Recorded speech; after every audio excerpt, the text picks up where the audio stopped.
mga masigasig na mga magulang, mapagkalingang mga magulang.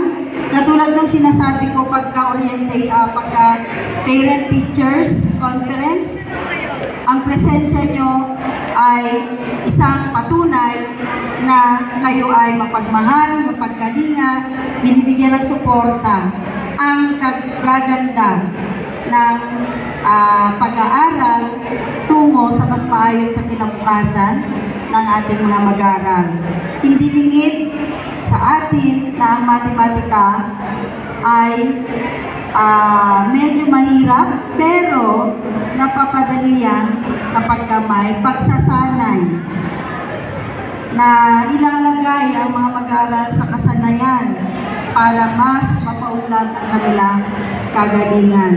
Noong ako rin na estudyante, mahirap din para sa akin ang math. Pero nung nagturo na ako ng math na pilitan, mas naintindihan ko na, lalo na nagturo ko ng chemistry, mas naintindihan ko na kung paano hanapin si X at saka si Y. Wala naman akong inanap na X. Okay, literally,